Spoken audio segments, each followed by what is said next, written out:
right, guys. Let's go. Quick, quick. It's snowing. It is snowing like crazy. My feet are wet.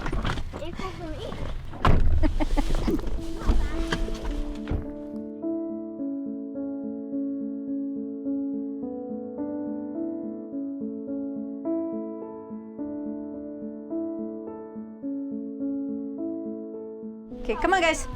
Let's go inside. These grandparents are in the trenches. We are in the trenches. We are dealing with losing a child to addiction. We're dealing with our grandchildren trying to be safe. We're dealing with,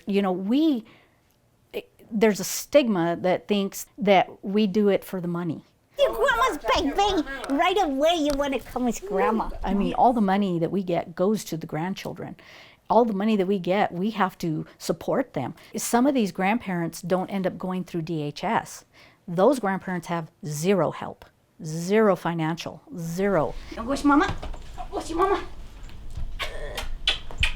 Fine, I won't do it. Here. I became a mom when I was 18, so I was really young and it was scary. I wasn't ready, definitely not ready at 18. You want your jacket? Because I didn't know anything about life. When Estrella was born, I was barely coming into the world.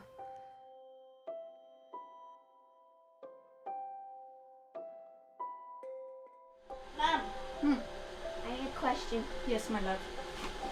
So you know how The answer's 12. Estrella, she calls me mom, but she also knows that her biological mother is my daughter, is Kendra.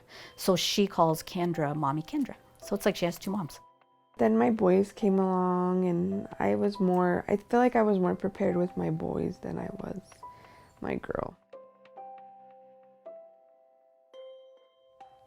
From there it was bad. It was all bad. You lose everything little by little when you're going through addiction. And then pretty soon you're with nothing. Your kids, your family, your belongings, it all goes, it all gets taken away from you.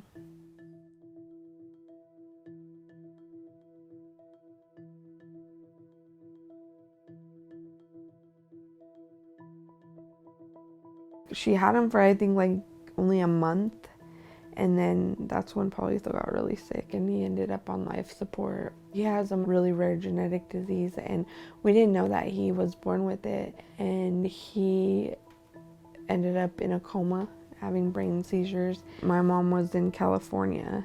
I reached out to my mom and she came right away, and she was there with me and Pablo through the whole thing, and she knew more about what was going on than the paternal grandmother. I had to fight to get him because they wanted to give him to the paternal grandmother.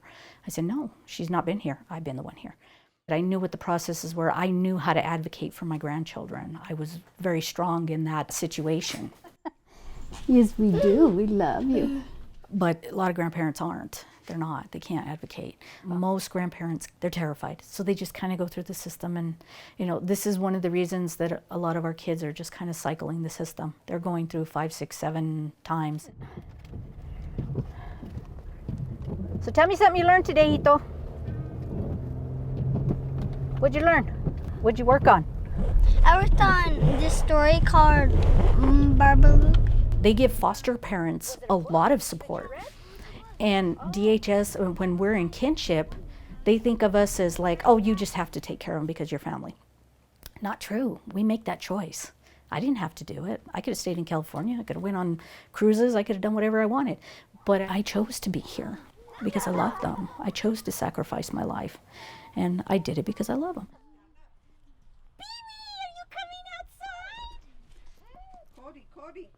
I can't even imagine them getting lost in the foster care system. That system is very difficult. And if you ask any child that's been through foster care, any adult person now that has been through it as a child, they will tell you how hard it is. Okay, let me get behind you because I'm taller than you. Not much. You're cold. Not much, Mom. Okay, look at It was hard to adjust to being back a mom at first, but I did it, and now I can't even imagine my life without them because they are like my world, my whole world. Are you smiling? You smile too? he's a cheese.